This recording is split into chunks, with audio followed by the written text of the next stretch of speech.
I think that's Mount Jefferson over there. Obviously a volcano by its design, although quite extinct at this point.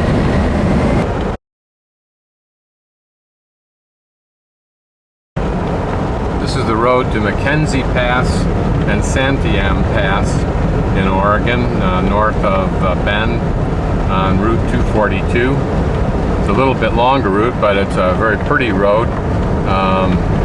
In another mile or so, it's restricted to the length of vehicles that can be on it, so you don't have the semis and the big giant RV rigs. So hopefully this will be a nice pretty drive. We'll find out. Hopefully the road will stay asphalt. I'm en route now to Corvallis. It's just very pretty woods to drive through, these big huge trees. It's been cleared out long in the past, as you can see.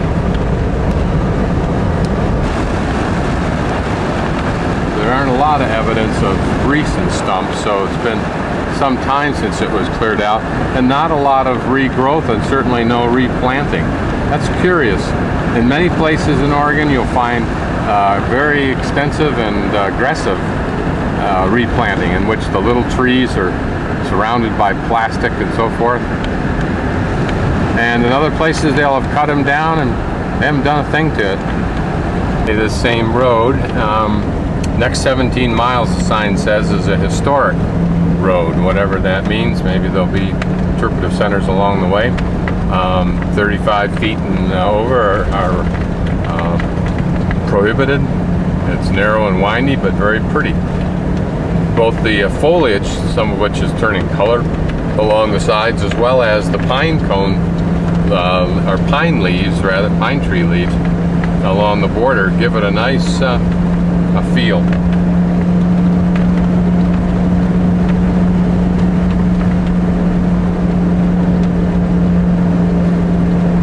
Closed in the winter time.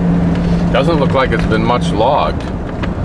Hopefully that's conscious. There's be a few places that are left untrammeled by man.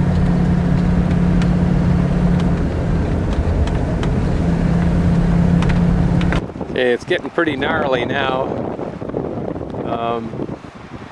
All day long there's been intermittent clouds and rain and snow, and the sun, of course.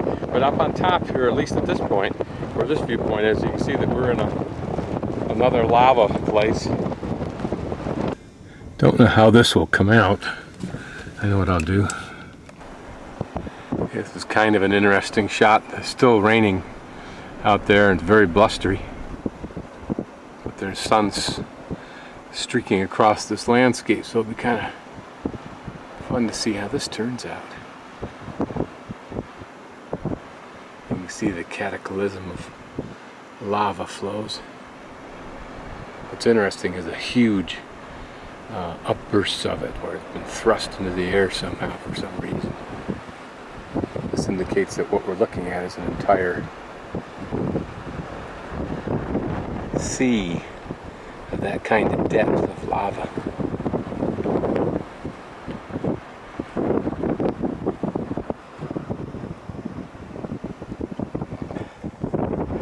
I'll pan around here. If it weren't so blustery and cloudy, you could actually see some of the surrounding mountains. There's one there, which I think is Mount Jefferson, but apparently the Three Sisters Mountains and Mount Washington can be seen. Blowy, blistery, and occasionally rainy, getting colder and colder, it seems like. Rain has subsided for a little bit.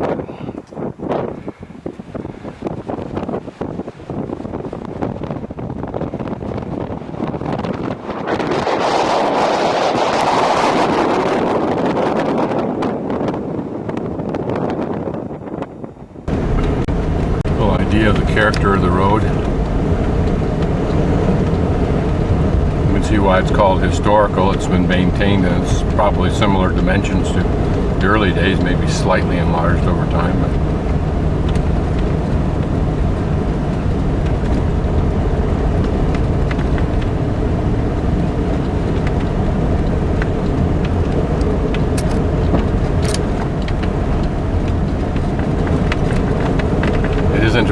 here, the trees that have grown in, probably their seeds start by filtering down through the rock a bit till it does get to some place where there's some soil, and then the tree grows up through the rock, I suppose.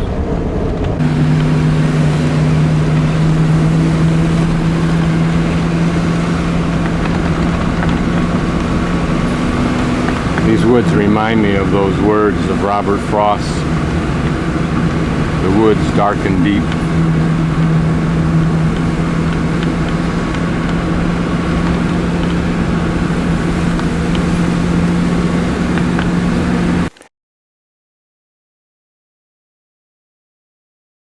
I'm in the Three Rivers Wilderness area on the trail to Koosah Falls. But you can see that this is a very, very wet forest from the moss growing everywhere and the moss growing on the trees. But it's a very beautiful forest, and still with large, huge trees. Thank God there are places like this called wilderness that are protected from the saw. Just a brief stop to picture some of the lovely fall foliage. I think that's the mountain maple. Since I haven't been a Boy Scout for decades, I don't really know.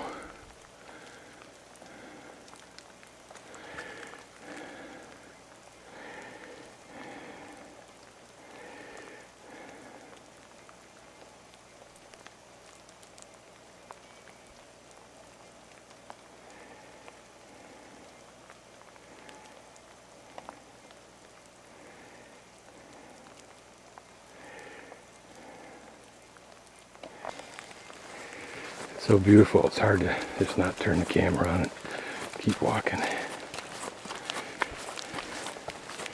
So lush, particularly with the rain dripping off of everything onto everything.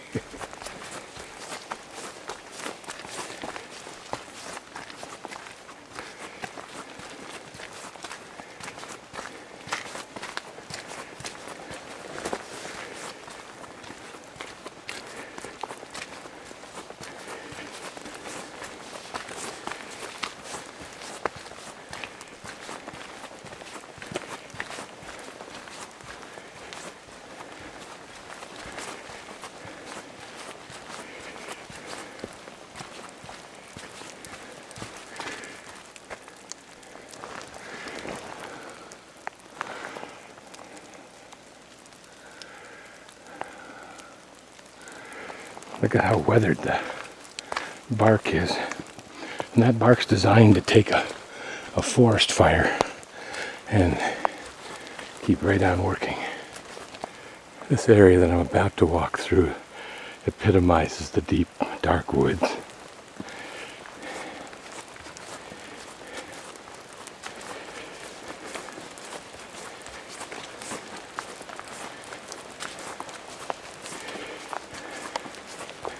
And it's so quiet. All you hear is the sound of that falls that I must be approaching and the dropping of water. No birds. They're in the shelter of some branch. Nothing else.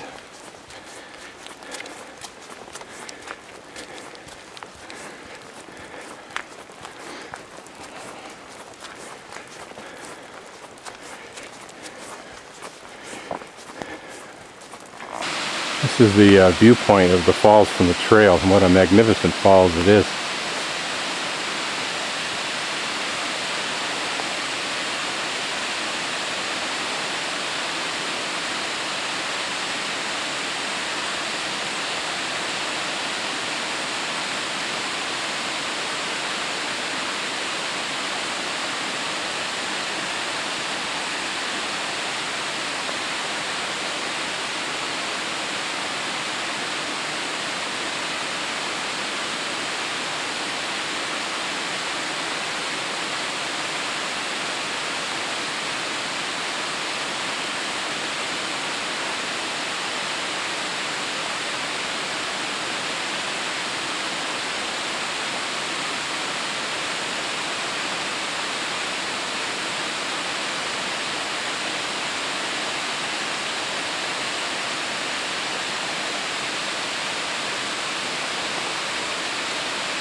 Slowly approaching the falls from the bottom.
It's scenes like this that make you know that you've had a good day, a day well invested to being alive. Here in the middle of the woods is a unusual, curious kind of pick-me-up sticks clearing, if you will, where the big trees have fallen over each other over time, but on considerably more so and more of a clearing right here than I saw on the way. And I don't know if it means anything or not. Just interesting. Great excuse to stop.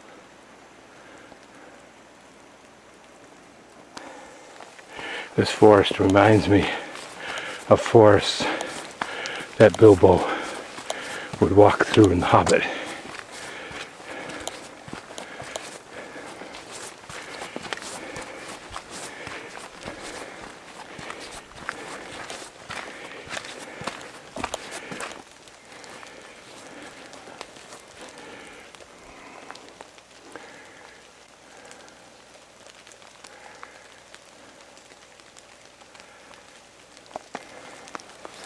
The last minute or so of the hike.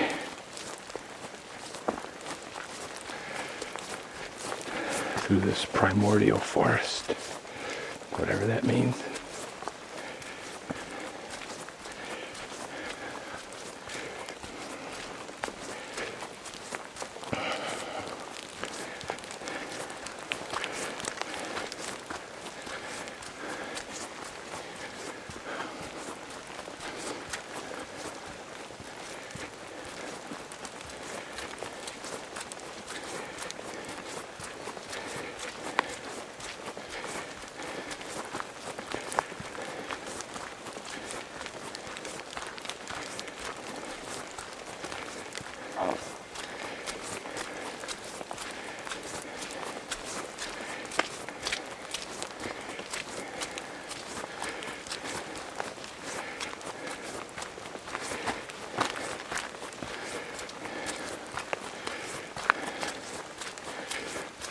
Would have been fun. I'd only known how much fun I think now it would be years ago to have hiked these trails, which I could easily have done, even in the rain, camp out, because that wouldn't be that difficult. It's not a terrible rain.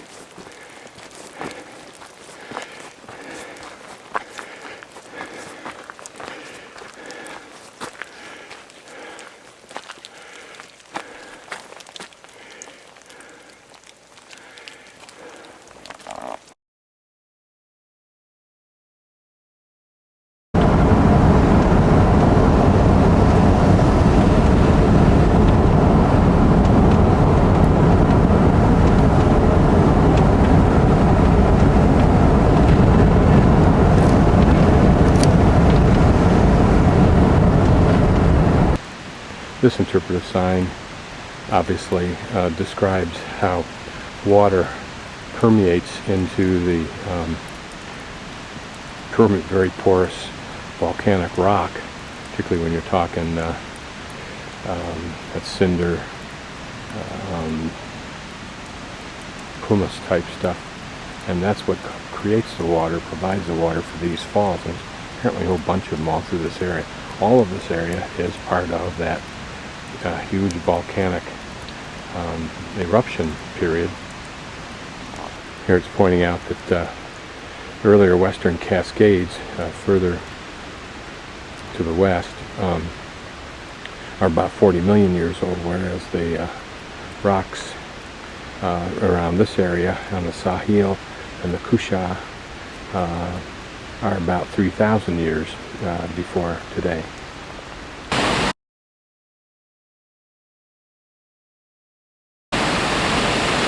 It's a magnificent falls, creating its own giant pool there.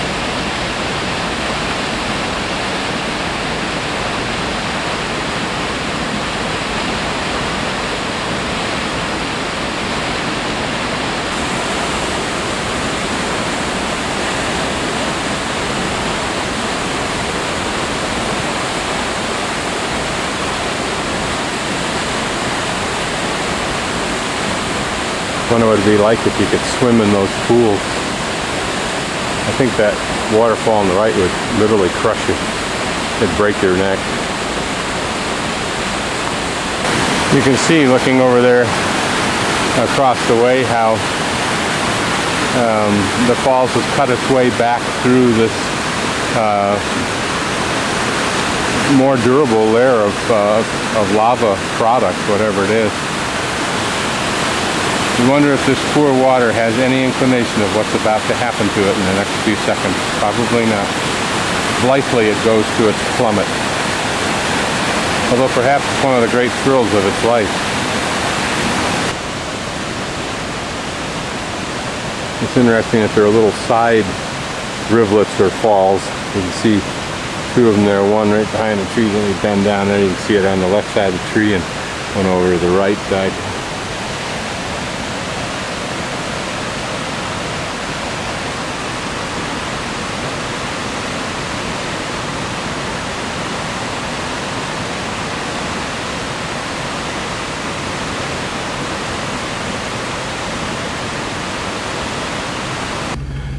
This is Koosah Falls, and I'm just leaving. I spent the night here, looked at the falls. It's on the tape now. Spent the evening here, nice and quiet, except for one other RV showed up, but that's fine. The campground was closed, but it was a perfect place to camp all night long. Listen to the falls, and next to me on the other side was a stream. So the idyllic of moving water. The fogginess of today is very much what I remember of Oregon. In Lake Oswego near Portland, sometimes the fog's so deep, thick in the morning, you could not see more than a couple of car lengths ahead. I'm now at Sahalie Falls, in the parking area, obviously. This light drizzle is so typical of Oregon. I remember in Portland when I was going to school there, it seemed like it would be 2-3 weeks at a time in the winter that it would just be without sun.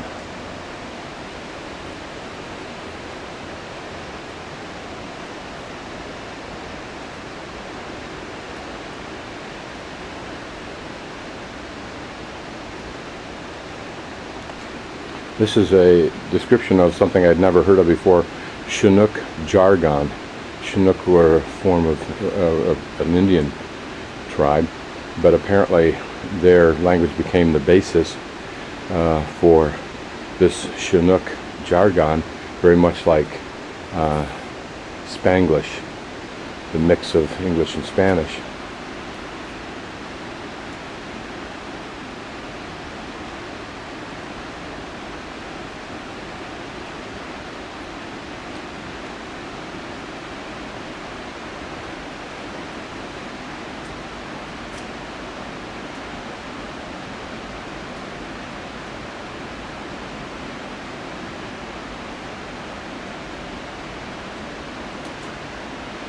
So apparently Tamalich is something we'll see hopefully a little further on this morning.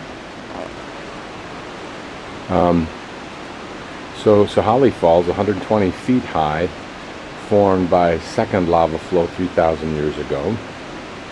And this gives an idea. See, here's the road we're traveling on. I think we're working our way up here, to Clear Lake. And so we're in here somewhere, probably in here. Apparently we're not going to see the Tamalich one. Must have passed it. But anyway, the flows came down across where we're standing here. That's interesting. And then Koosah Falls, the one we saw last night, is 90 feet, formed by the first lava flow 3,000 years ago. This gives an idea here of the volume of water per second, cubic feet per second, by the size of the raindrops. You can see what it is at Columbia near Astoria, which is near the ocean. And then north of Eugene and the Willamette, the Sahalie Falls, which we're seeing today, which is fairly normal.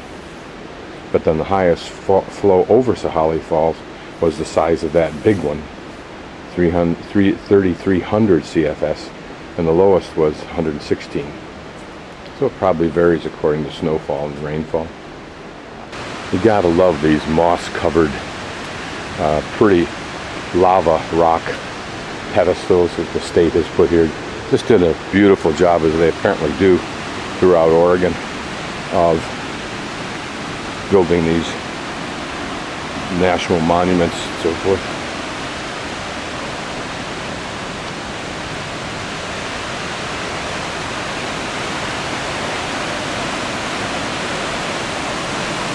Oh, isn't she a beauty?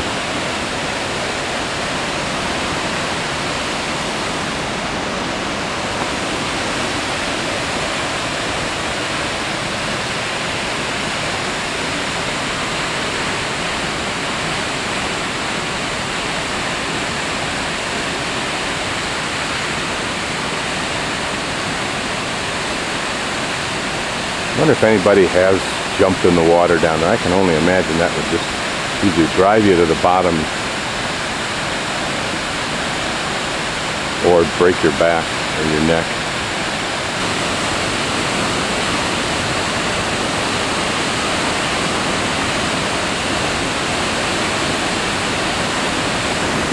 And down below the falls now, where there's a series of small falls, that's my word. But notice what a rocky, rugged riverbed this is.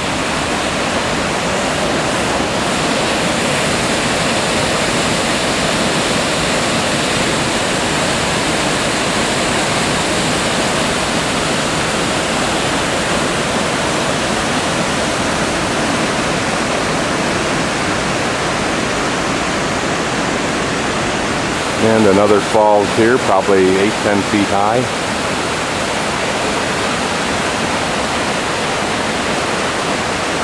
It's interesting, it occurred to me that falls are very much in rivers like this, small rivers, are very much like music.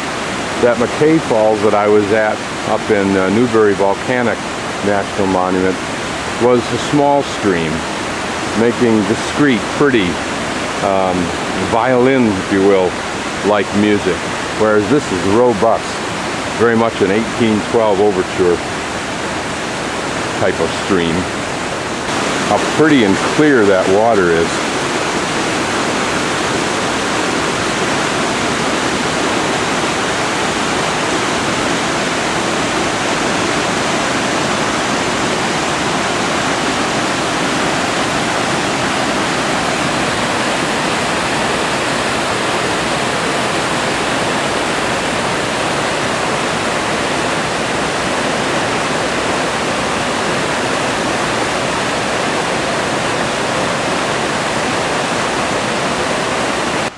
This is a road that runs parallel to the stream, so I'm just assuming it's a very old road and probably blocked off, and the trail is right over here that parallels the stream, and it probably just follows the stream all the way down the mountain since it's a pretty walk.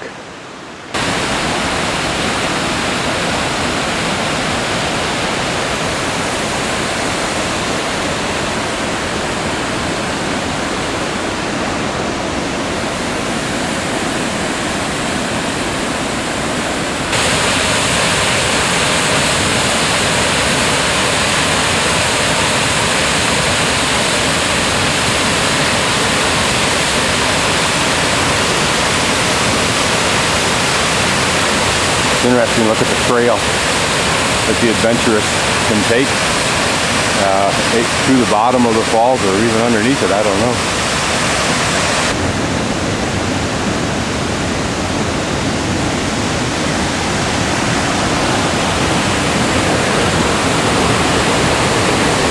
Well, you can see the lip underneath there. When he rode it back underneath the lip, I mean, how fascinating that would be to be right underneath that.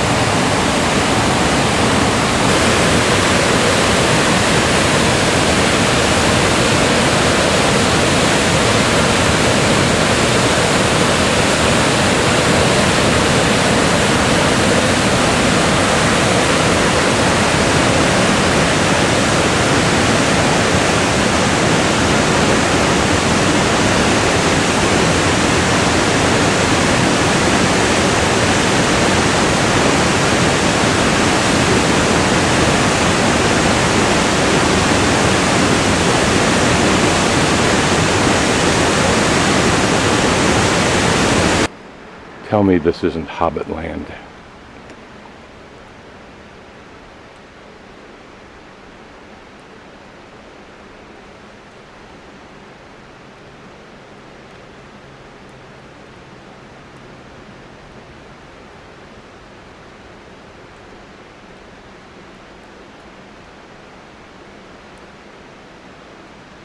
Can't you just picture the little hobbits running down the hill?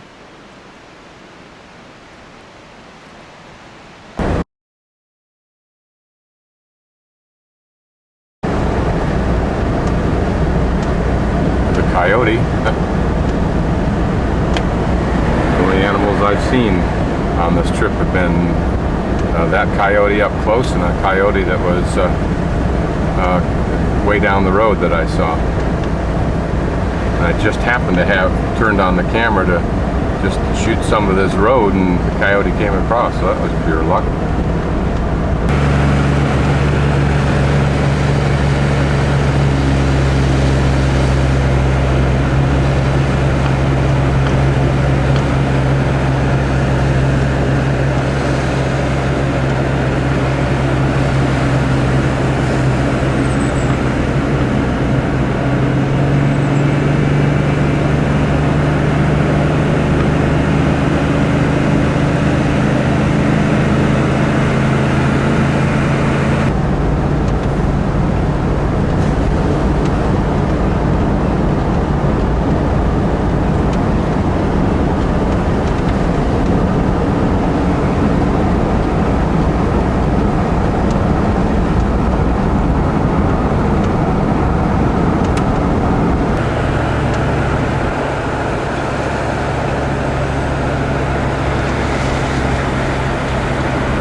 Color is a little bit subdued because no sun and the fog, but still pretty, very pretty.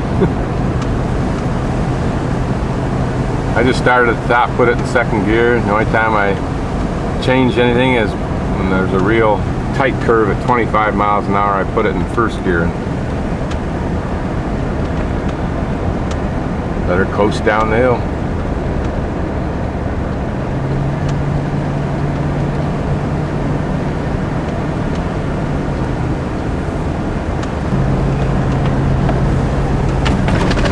Even in the fog, there's a certain unique character to the trees, the forest.